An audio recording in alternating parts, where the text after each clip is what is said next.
Too much time in Mexico. Hey everybody, welcome back to the Chris and Dan Show. Today we're reacting to a personal hero of mine. He could do me no wrong, Chris. This man is responsible, single-handedly, responsible for me doing YouTube videos. And I'm not talking about these reaction videos. I'm talking about like my channel on research, clinical research, life sciences. He's the man who in 2009, I read his book in December of 2009, crush it. In February of 2010, it took me like 3 months to build up the courage to do it. In February 2010, I started my YouTube channel because of this guy and his book, Crush It. Is he the wine dude? Yes, he's the wine dude. So he wrote that book. He's like, yeah, I did it for wine. Since then, he's done it for everything. His net worth's like a couple $100 million. And he's really big on NFTs. And honestly, I haven't had time to follow him lately because we've been busy. And that's what he actually says. He wants his followers to do what he says, get successful, and then get busy and not follow him anymore. Because he says he'll always get new people, and it's true. I mean, he's been doing it. So I haven't been following him on NFTs, but he's big into non-fungible tokens. And you know, it's very early, Chris. I only own one NFT, and it's because I bought 12 of his books. When he released his book, he found a way to hack how to get #1. If you buy 12, for every 12 books you bought of his, you get an NFT that he created. So I got my first NFT because of him. You know what?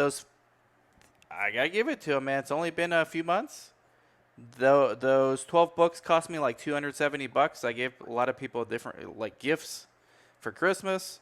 I kept 5 of them for giveaways, contests. I still have 5 here.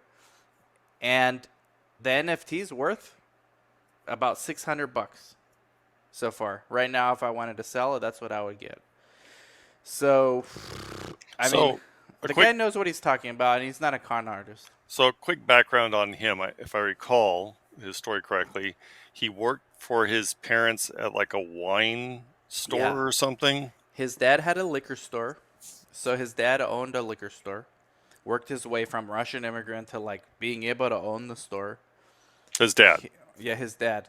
He started working for his dad. He says it's slave labor basically. Since he was 14, bagging up stuff. He started realizing, all right, the internet, like we should start looking at the internet to sell stuff back in the late 90s. So he built a website, which everyone was laughing at him. You know how immigrant parents do. They're like, their friends are like, you're wasting your time with this internet stuff. Mm-hmm. Well, turned out he was very right because that business became like $100 million business, wine library. And a lot of it was due to his videos, like reviewing wine. And now he's doing marketing for Fortune 500 companies, and now he's doing NFTs as well. And he's also doing like sports agency. He has a sports agency. He's got a lot of stuff. And so, just so you don't get any flack in the comments, not that you care. I don't care. But just so you don't, you can relate to his story because your parents were immigrants to America too, right? Yeah. But not only that, I think everyone can relate to his story because everyone has something they're passionate about, and they could build. He says you could be realistic. You don't need to be a millionaire, but you can make $100K a year focusing on your passion and using social media to communicate it. Mm-hmm. He said almost everyone can do it. So let's get into his new thing about NFTs because I need to educate myself. I know you need to educate yourself as well on this because we've had conversations about it. Yeah, I know very little about this. And there might be some business applications for us too. So here we go. Wait. I just want to clarify. FYI, you said you know how immigrant parents can be, and a lot of people don't. So that's why I was saying you do. Yeah. No, I don't take. That's what I was saying. Yeah, I don't take no offense to that, man. No, but some people might that you're assuming you can speak for these people. So I'm making sure they. I know. I'm just making sure. They need to calm down and buy an NFT. There you go. You tell. But let's listen. Hey, just want to make a video on an early observation while I'm in the process of the journey through this NFT space. You know, obviously I bought Bitcoin, Ethereum Bitcoin in 2014. Oh, you got it cheap. And have been following the space for a long time and had really understood what was going on. He has the receipts to prove it too.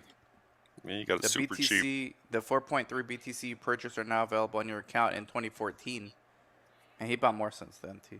With NFTs, maybe a year and a half ago, obviously in the sports card world, the NBA Top Shot, all that stuff, but somewhere around October, November this year, I started getting really serious and just started realizing how excited I was about it, because it was like a culmination of all the things I love. Storytelling, there's gonna be millions of NFTs projects, and most won't succeed. You know, no different than for every Pokemon or Star Wars, there's a black hole or Bucky O'Hare, right? There's just, or for every Magic the Gathering, there's a Snorks. There's so much IP out there, but what's very clear is that the alternative investment ecosystem, the growth of blockchain in general, societal norms, digitization of our society, you know, what's a blue check worth to a lot of people is what I say to a lot of people. They're like, why would I buy this? Status, we wear brands to communicate who we are. We have facial hair and wear hats and live. Like, we are creatures that communicate with each other through our purchases and our behaviors. Like it's who we are. And so to me, this NFT journey is amazing. The community is amazing. I haven't felt like this since Web 2.0, 2005. It's just so obvious. Some of my brightest technology friends that I made friendships with back in 2005, that Web 2.0 era, are flirting. It's just so obvious to me. And so non-fungible tokens are gonna be a big part of all of your lives. I really believe that. I think this is a space, like a real space. And so I think you should get educated. I think it's a really good idea to spend the 10, 15, 20 hours to go down those rabbit holes on YouTube or Google, depending on how you learn better, audio, video, written word.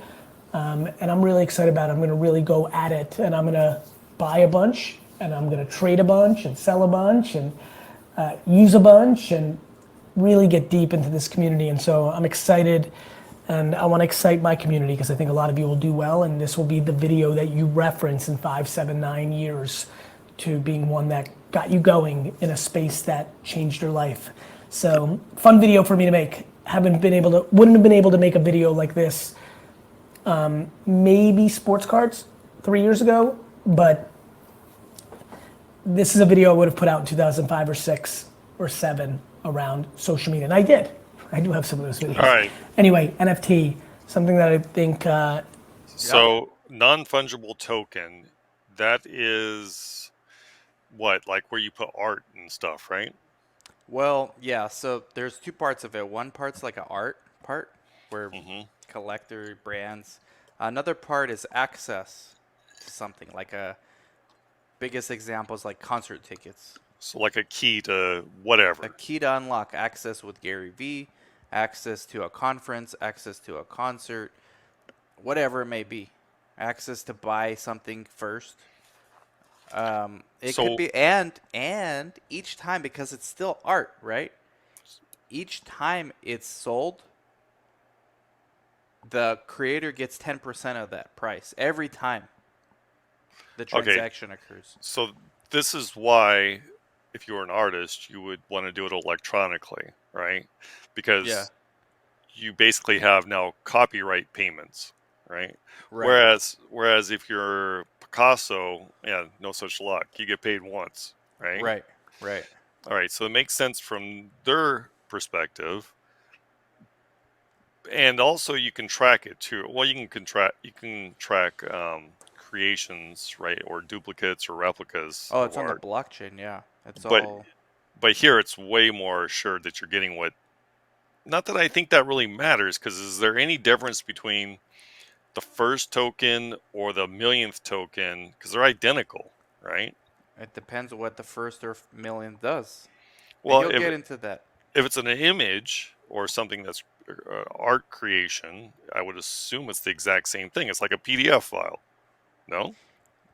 Yeah, but if an artist releases 1,000 images, but each one represents something that you get, something specific that only that person gets. Yeah, only holders of that image get. of that Well, logo. So, and maybe he goes into this, but what would buyer or purchaser number 1 get that's different than what purchaser number 10 gets, other than it's the first? Anything the creator says it gets access to. So it might give you access to like some content that later buyers won't have access to. Like GaryVee's having an exclusive conference. The only way you could get in is to have certain NFTs of his. Okay. And he has lower tier NFTs to trade up to get those. Okay. And then burning, that's how you dilute, or how that's the answer for dilution. You're rewarded by burning your token, so it's forever gone. You get something for it when you use it, but you can exchange it and not use it, and it retains its value. But he'll get into it. All right. You'll enjoy. You Let's know, talk about NFT. NFTs. My favorite new topic. I'm so obsessed too. I'm spending a ton of time on this. In my own brain. So for people that don't know what NFTs are, right? Non-fungible tokens. These are one of the great parts about the whole crypto space, the blockchain space. Satoshi's white paper is it was the first digital signature that you could encounter. Yeah. Back it up like 20 seconds and then turn off the closed captions, would you? Okay. Right there. No, that's too far. Let me get the closed captions. Hold on. Sorry. They put up All a right. definition that I couldn't read, and obviously. Let's talk about NFT. NFTs. My favorite new topic. I'm so obsessed too. I'm spending a ton of time on this.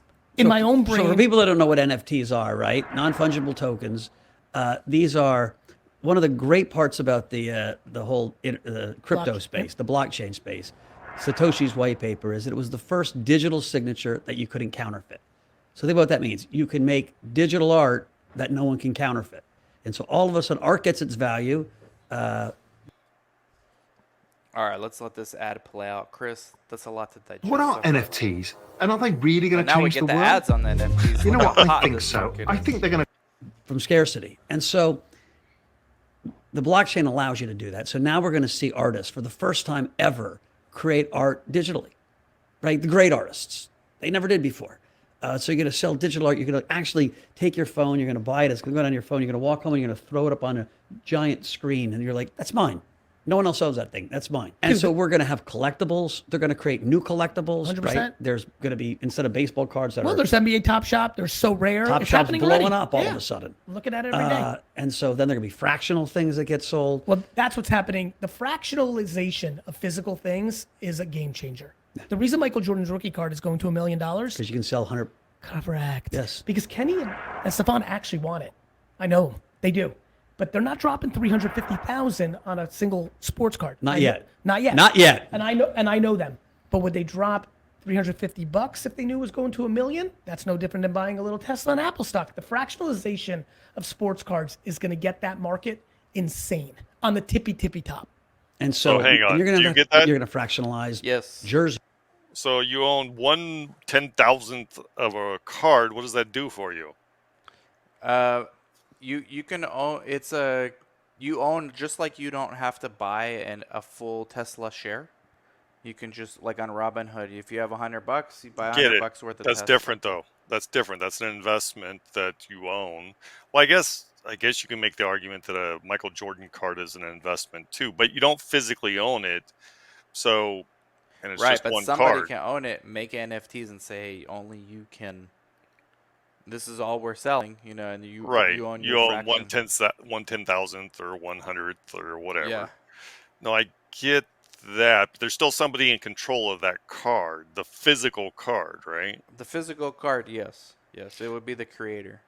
Right. So But the creator's incentivized to keep the thing going because no, every time that an NFT is sold or bought by someone else, it's 10% back to the creator. their example though was Michael Jordan rookie card, the actual card, the physical card, right? That was their example. Yeah.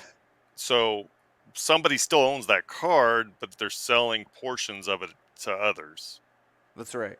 That's right. So one person owns the card, and then everybody owns some percentage of that card. Right. And that there's bought ways into you it. can put it in a DAO, decentralized autonomous organization, and just like a stock, everybody actually owns part of that card. But there's oversight to that. Yeah, there would be oversight. SEC and such with stock. Is there oversight to somebody owns the one card and is selling portions? Basically lawyers. Okay. DAO. That's DAO. We can do stuff on DAOs too.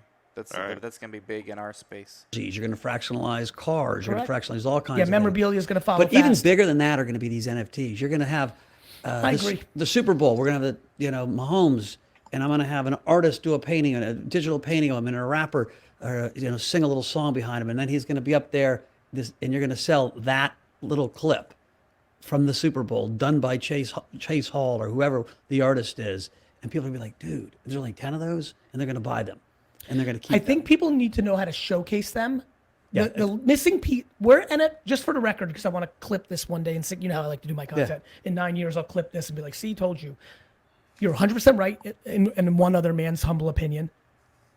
Why artworks is high net worth individuals buy a piece of art, and whether they put it in a Moroccan, warehouse, or whether they put it in their Upper West Side apartment, or whether they have a show that they donated to something, they're able to, display it.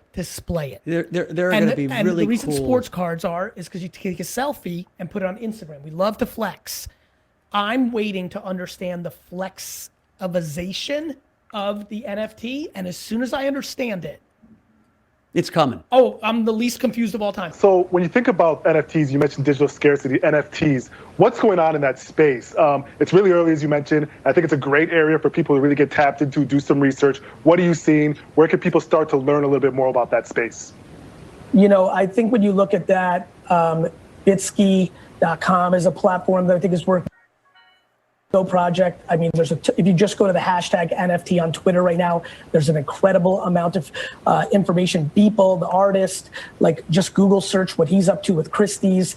This is, for me personally, this may be the space that is the manifestation of my life. Supply and demand, scarcity, trading, IP. If you want to talk about something to pay attention to, the IP wars for NFT rights are going to be remarkably interesting.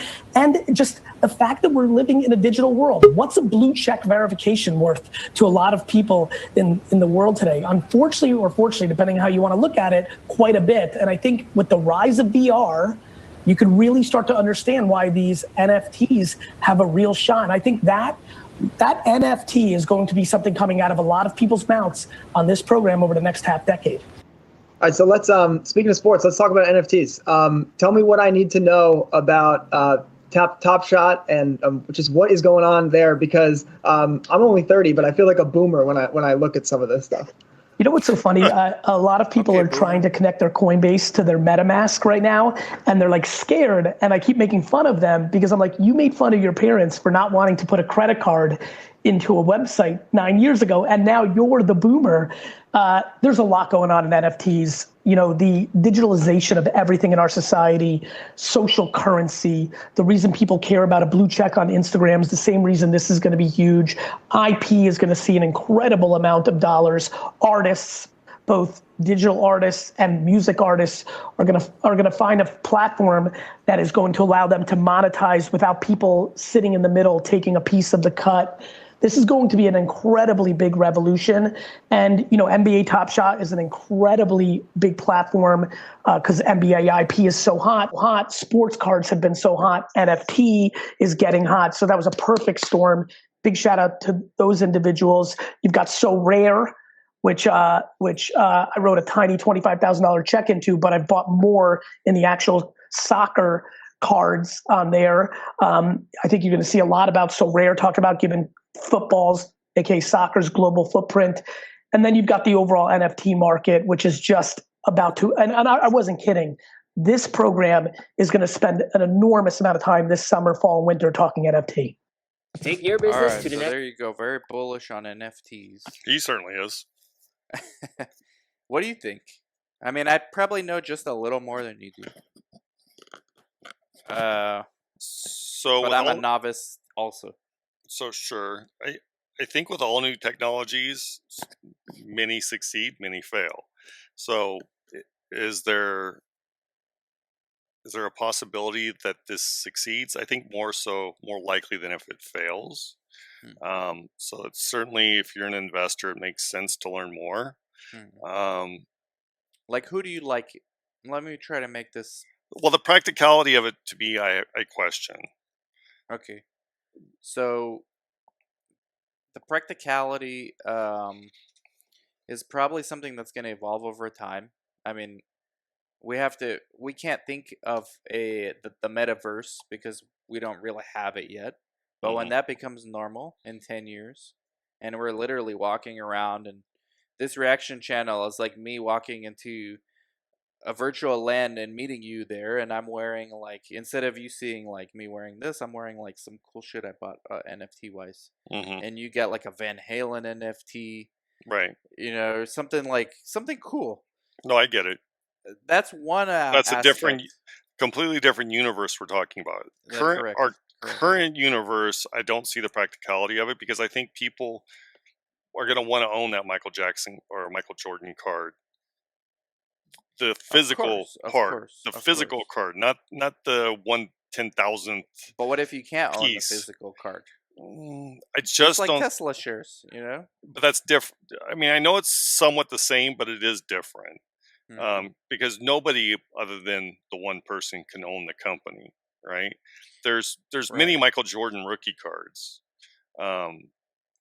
They're too expensive for most people to own. Though. They are scarce. Yeah, and they're too expensive for most to own. But many people can own the Michael Jordan rookie card. I got a good example for you, because I think a lot of people get lost when they think too much about the art and they think too much about the metaverse, where that's going, by the way. But let's make it like you said, closer to home. So, who do you really like? You watch a lot of Tim Pool, right? Tim Pool. Who you like more, Tim Pool, Ben Shapiro? Who's your guy? Like, who's your main guy on YouTube besides me?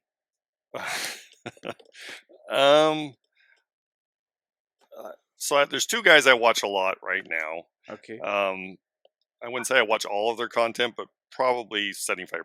It's the Black Conservative. That's the name of his channel. The Black Conservative. I know him. You sent me his. We'll react to some of his stuff. And Tim Pool. Those are the two people I watch probably the most of their content. All right. So because I know Tim Pool more, so let's use a Tim Pool NFT example, and guarantee you his team's working on an NFT strategy. Right? Anyone with the audience is doing it.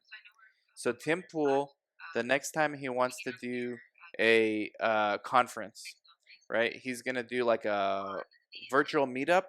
The only way you can get in is if you have an NFT. Sure, I can see that happening. Sure. So you get the NFT, you have access. It's like a digital ticket at its most like simple, practical use case. However, Tim Pool says you can use that, but also there's going to be some cool stuff later. We're going to have a marketplace where you can have NFTs and you can trade it for different things. You can trade it for merchandise.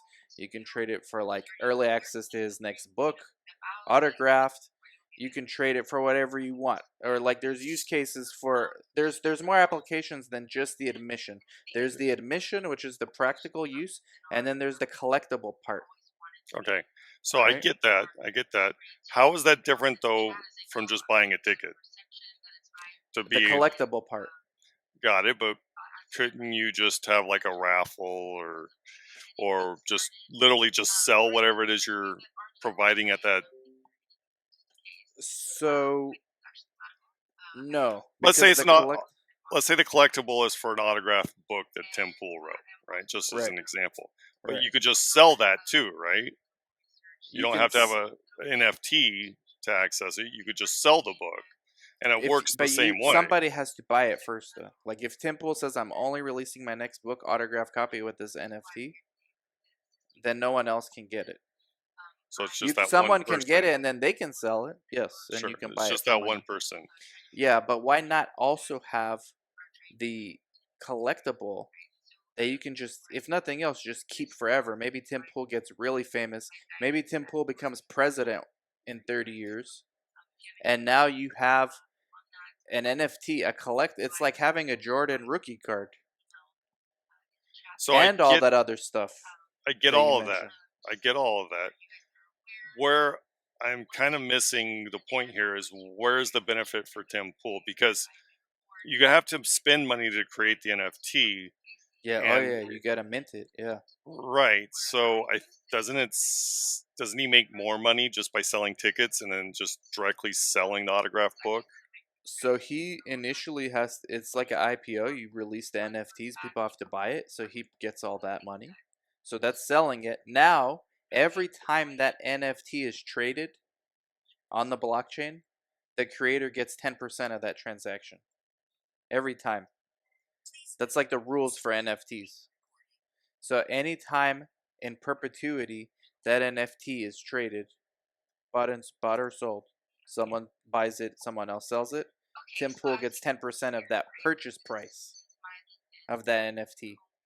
So he has incentive because he keeps getting paid when somebody trades his NFT. Okay, so that's his benefit. Right. All right. He's creating it's his incentive to create an ecosystem for it. And NFTs are projects. That's why Gary Vaynerchuk said most NFTs are going to fail because it's like a hype thing right now. A lot of creators are Right. going to release them but then not follow through with it. But Yeah. so you're almost betting on the artist as well. You have to bet on the team. It's kind of like stocks and art mixed Well, and trading cards mixed together. even more so than cryptocurrency, this reminds me of the .com era, Oh yeah. Yep. where GaryVee said himself. people really didn't understand the .com era, but let me buy some. And for every pet, he even said, for every pets.com, there's going to be an Amazon, but there's going to be like 100 pets.com Right. for one Amazon. So nowadays, you got to really bet on the team, the person behind it. Hmm. The reason I knew to buy those 12 books, number one, I don't really care, even if GaryVee's NFT goes to shit. I support him because he got me started. So what's 12 books for me? Like, I could afford it. Right. But the NFT is worth more than what it was when it was released. And I bet on Gary Vee because I know he's going places and he's not a con artist. If you go for the hype or just like something that's trendy right now for art, but there's no real project behind it. There's many aspects of this. It's art, it's collectible, it's access, it's a lot of things. It depends on the project too. Hmm. Yeah. It's a lot. I don't get most of it either. I just, wanted to react to this video. Well, certainly I can see as we become more technologically advanced and, as you said earlier, live in a metaverse, something akin to Ready Player One, the movie, or something like that. I can see certainly how an NFT would become very important Mm-hmm. in those situations. That's down the road, though. So, to a degree, I guess it makes sense now from the conversation we had. But my advice would be, and we don't give financial advice here, Oh, it's definitely not financial advice. but if you're going to buy one of these tokens, it would certainly seem to make sense to buy one in which you have no issues basically just giving that person money, right? In case Yes. the token goes to crap. Support that person. You have no problems. You just gave that person money. You like their content on YouTube or whatever the case may be, whatever they're doing. Yep. You don't mind giving them some money because you already take advantage of them in other ways. Right. And you're kind of just paying them. You can look at it as like you're paying them for what they did for you.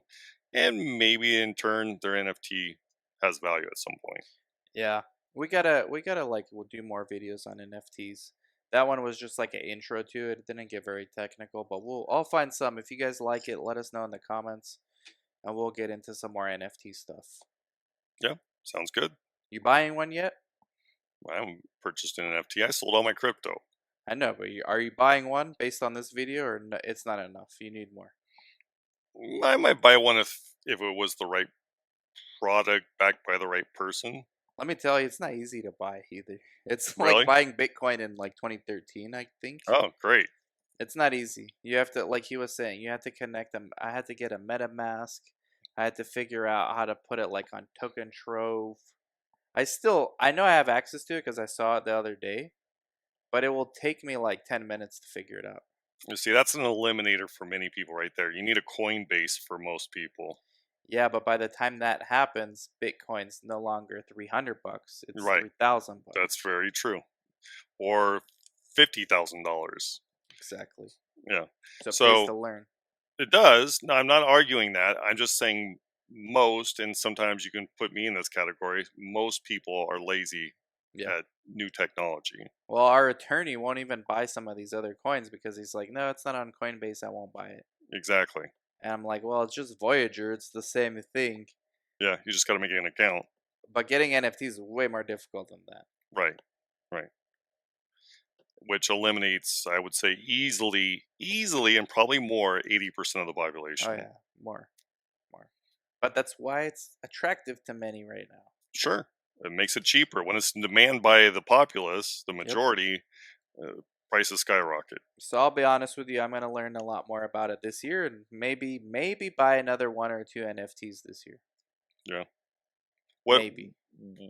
I know this is probably a really difficult question to answer because I haven't looked into this at all, but what does a typical NFT cost? Is there like an average kind of... You can go to OpenSea and just see what's like hot, what's new, what's the floor for some of these. And I don't even know if it works like a stock. Is there an IPO? Well, let's do it together. No, but there's a minting day. So, IPO, for those who don't know, initial public offering. Oh, yeah. So here, let me show you. So this is like, let's explore. I'm not logged into my account, but this is trending. This is what's trending. So, Ghostly Ghost. Let me see if VFriends. GaryVee's thing is VFriends. So these are NFTs that are currently available. These images. Yeah, OpenSea is like eBay for NFTs. So this is VFriends, and GaryVee draws his own stuff. But look, this candid clownfish is going for 12 Ether. Holy crap! What's the Ether right now? About $3,000, right? So yeah, like 2,300. I think it's like 2,300. Really, it fell quite a bit. Let's see what's coin. Let's go to CoinMarketCap. You guys are getting like really good. 3,500. Holy shit. Okay. Yeah, I was just gonna say when I sold my Ether, it was like 3,700. All right, 3,500. No. It was less than that. It was like 2,900. So if you look at VFriends, okay, like you can sort by price low to high. So this is priced low to high. So that 12 is the floor for VFriends. Right. So that's what, 36,000 plus another 6. So yeah, let's go to the high. That's ridiculous. So who's this person? I don't even know. 25 Ether. This Gary Vaynerchuk. Oh, these are his images that he created? Yeah, these are his characters. Positive Porcupine, 35 Ether right now. I ain't getting shit for that from me. Well, yeah. 35 Ether. That's 9% have this trait. It has different properties. Edition number 2, editions 1 of 2. Animal Porcupine, adjective positive, category mammal. I mean, this shit gets deep, and this is just VFriends. So let's just go outside of GaryVee world. Let's see what's trending. All right, Ghostly Ghost is trending right now. I have no idea what this is, but you can follow their Twitter. Ghostly Ghost is the first truly omni-chain NFT. This collection shows ghosts that are currently roaming Ethereum mainnet. Okay, so I understood. If we go from low to high. Wait. I understood everything in that except for what the hell's an omni-chain. I have no idea. Oh, it probably is like omnipresent, so it lives on many chains. All right, I need to Google. So the lowest is 0.86 of an Ether here. These are more like 0.6 of an Ether. 0.86 is the lowest price. Yeah. Okay, so almost a whole Ether, but not quite. Yeah, and then they go. I mean, these are like. Let's just click a random one. 0.96 of an Ether. Cheetah body. So yeah, I guess. I mean, I don't know. This is what you could like spend all day long looking at NFTs to see what's hot. CryptoPunks is like the most popular. These are the ones people display on Twitter, like if they're rich. But yeah, this is like the art component. But you know, projects like this. and they have Discord threads, and CryptoPunks are the original NFT set of a well-known CryptoPunks released by Larva Labs. Due to a bug in the smart contract, the tokens were deemed non-tradable. After it was discovered when someone bought these punks, they could withdraw their own funds. CryptoPunks are now able to wrap their punks into an ERC 721 contract, patch over the bugs. Yeah, this stuff gets deep. I mean, we have a lot to learn. I'm probably not gonna buy an NFT that I don't really believe strongly in the team, the project, or the founder. Right. So, just FYI, Omni is a platform for creating and trading custom digital assets and currencies. It is a software layer built on top of the most popular, most audited, most secure blockchain, Bitcoin. Omni transactions are Bitcoin transactions that enable next generation features on the Bitcoin blockchain. Yep. So, there you go. If anybody was curious. So with that being so with that being said, I got a phone call, Chris, but make sure you guys like, subscribe, comment, share, and we'll be in touch. Let us know Thanks for watching, everybody. what you want to hear. Bye-bye.